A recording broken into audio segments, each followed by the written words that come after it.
Hello there, everyone. How you doing today? I hope you're all well. We're going into r/ entitled people today, where a general manager ignores several health code violations. It comes back to bite him in the most spectacular way. If you enjoy the stories we have for you today, remember to like, subscribe, hit that notification bell, and leave a comment down below. Now, without further ado, let's get started, shall we?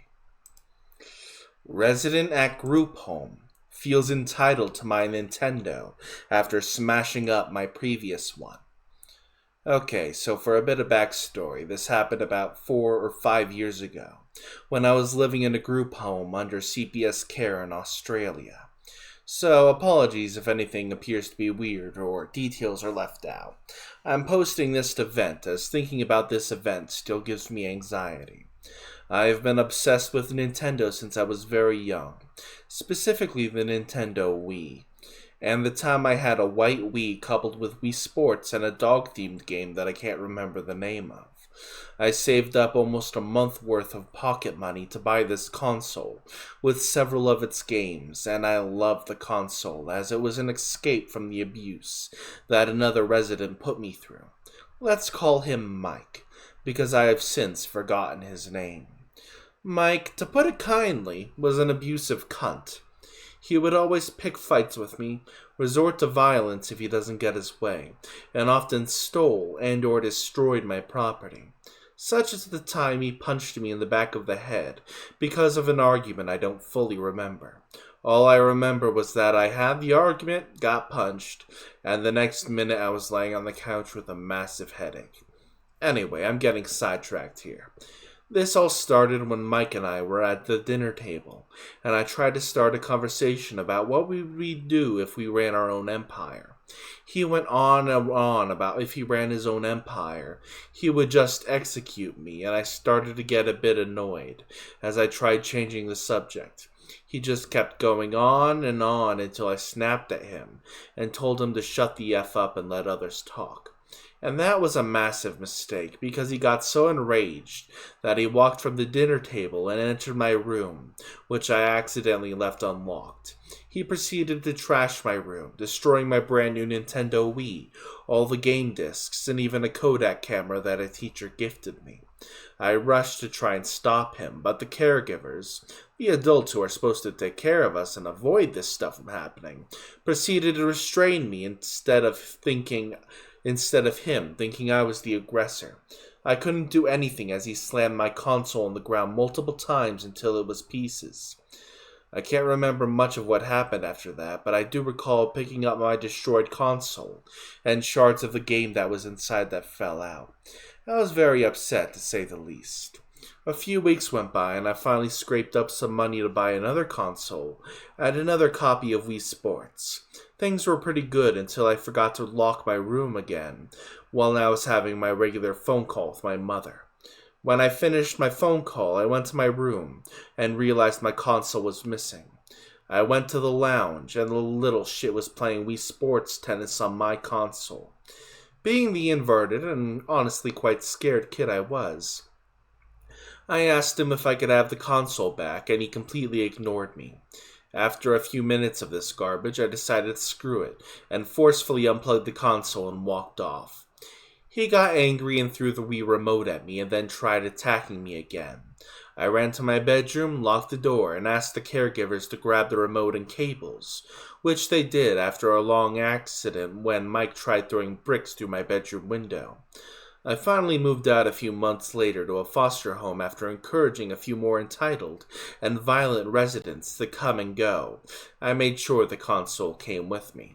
I still have the console somewhere in storage, but my caseworker can't find it, so I bought another, which I still play to this day. Damn, that's a really sucky situation to be in. I'm sorry you dealt with that, OP. Racist mom doesn't understand receipts. Context. So there's this amazing Middle Eastern restaurant in my area that I go to often. RO is a Middle Eastern immigrant, I'm not sure from where, and lived in the US for about 25 years. He has an accent, but he's fluent in English. And now on to the story. I was hungry, so I went over to the restaurant. I walked in and saw a lady, entitled mother, standing over and ordering at the counter. I waited patiently in line, and all seemed normal. Restaurant owner printed the receipt, gave it to entitled mom, and took her money. Entitled mom looked down at the receipt and I said irately, "Excuse me, why does this receipt say balance due? I paid for my food already in exact change." Restaurant owner looked confused and said to entitled mom, "Ma'am, you don't owe anything. I just printed the receipt before." But the entitled mom just cut him off and screeched, "I don't know about whatever terrorist country you came from, but in America, due means I owe you something. I don't owe you anything. You got that?" The chill kid left his mom to sit down, obviously embarrassed as hell. The restaurant owner just sighed and printed entitled mom's receipt again. He handed it to her and said, "Is this receipt to your satisfaction, ma'am?" Entitled mom thoroughly looked over the receipt before giving a satisfied nod and saying, "Much better. I guess you people can be taught to do something right." She just sat down next to her son and waited for her food. When I went up to the counter after entitled mom sat down, I just rolled my eyes. The restaurant owner shrugged and took my order. Some people really get set off over the littlest of things, you know? My general manager ignores several health code violations after I point them out to him. It comes back to bite him in the most spectacular of ways. So around the beginning of the pandemic, I landed a job at a well-known U.S. fast food chain. The general manager was a stocky, bald guy. Really liked my interview, so from the beginning he told me that he hired me with the intention of making me a manager someday soon. So I busted my butt every day, proving my worth, often doing the work of a full staff, around 7 to 8 people, all by myself.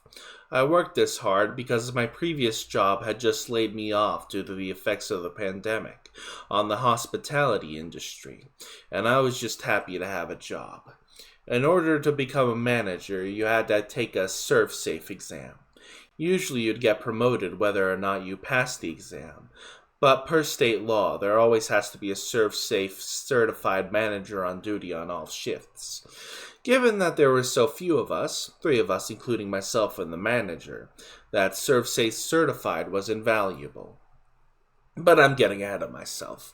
One day in the middle of my shift, the general manager approaches me with a book to study for my certification. I'm excited because I know this means a promotion and a significant pay raise. I study the book like my life depends on it. With every free moment that I get throughout the day, I spend in the book. I'm a quick study and I progress really well through the book. But there is one major issue. The more I read, the more I discover that there were so many health violations happening at the workplace. People, a lot of these fast food workers, aren't paid enough to care about cleanliness. Most places will be okay with the appearance of cleanliness. I mean, improper food storage, cross-contamination, changing the dates on expired products, just to name a few. We even had minors working in the kitchen. I decided to approach the general manager about my concerns, hoping that we could get to work on fixing a few things. Instead, I met with him snarling back at me, "Just do what I say." I am shocked, and then he begins to make my life as miserable as he can. He would intentionally short-staff the shifts I worked because he knew I wouldn't complain about doing extra work. And then when our numbers suffered because there was literally just 3 of us doing the work of 8 people, he would bark at me in the beginning of the next shift in the presence of my coworkers. He went in deep, calling me worthless and all types of names just to degrade me. He would normally threaten my job about 2 to 3 times during a shift. I actually began to gaslight myself into believing I was in the wrong and to just work harder. It didn't really click that I wasn't doing anything wrong until one day when I stopped by during the morning shift to check in on something, and I noticed the morning manager clock in. Then I go back outside to smoke and have breakfast. I was shocked because no one said anything. I approached one of the morning guys that I knew I could trust and asked him if this was a normal occurrence. He said yes, along with so many other things that this female manager got away with that I'll probably be fired on the spot for. During the entire fiasco, after many breakdowns where I would go to the freezer to cry, I did it. I passed the ServSafe exam. I was very proud of myself. If my life was miserable before, I didn't have the words to describe what my life would be after getting certified. Apparently, I have no way of verifying this, but the general manager became threatened by me and intensified the misery. I forgot to mention that, in an attempt to save money, so his numbers looked good, he would literally make some workers work days for free. Let me explain. I noticed some employees would work double 5 days a week and get paid the exact same as the workers who work normal hours. People, listen to me. Hard work is rarely, if at all, rewarded in the US. The man would manipulate the time clocks to essentially force some of the more gullible employees to work overtime and only get paid for 40 hours. I kid you not, there was this young girl, fresh out of high school, who would somehow manage to work 70 hours a week only to be paid 40. She somehow thought this was normal. And here's the kicker. While he was manipulating the clocks, abusing some of these kids, he would always be on the clock even when he'd left for the day. One day, I had the audacity to clock him out because he wasn't in. This man gave me the tongue lashing of a lifetime next time he saw me. And now here comes the karma, and it was sweet. The thing about cosmic justice is that it has a sense of humor and irony. I specifically remember that in one of my general manager's tirades, he would tell me that I'd be coming in here just a customer, and not as an employee at some point, and keep this in mind because it is important for later. So a random Tuesday morning, I'm still recovering from last night's shift, when I made out that she was saying, they just fired GM. I let out this maniacal laugh that I'm sure my entire neighborhood heard. I laughed to the point of crying. So apparently the store was doing so bad that it caught corporate's attention. They sent out a couple guys to do an audit, and get this. They pointed out every violation that I had previously pointed out to the general manager. It was so bad they fired him on the spot. The corporate guys became our acting general manager. The store had to be shut down for a few days to fix the crap fest it had become. And get this. Remember how the general manager said I would one day come to the store as a customer and not an employee? Well, guess who ended up coming to order food a week after being fired? I almost snapped my ankle running to the front to serve him, with a smirk. To make matters worse, his wife left him after he was fired. Apparently he was cheating on her with the morning shift manager, and it all made sense now how she got away with anything. We only found out because she used his phone to text the work group chat exposing the affair and telling us that this man had contracted an STD from the affair. It felt great to be validated and vindicated for everything I pointed out. Over the next couple of weeks, we went through a couple general managers from neighboring stores who came to fill in. Eventually, things got way better.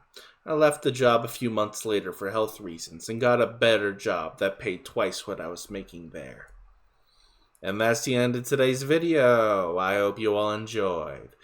Remember to like the video, subscribe to the channel, hit the notification bell to see future videos, and leave a comment down below. I will see you all next time. Hasta la pasta.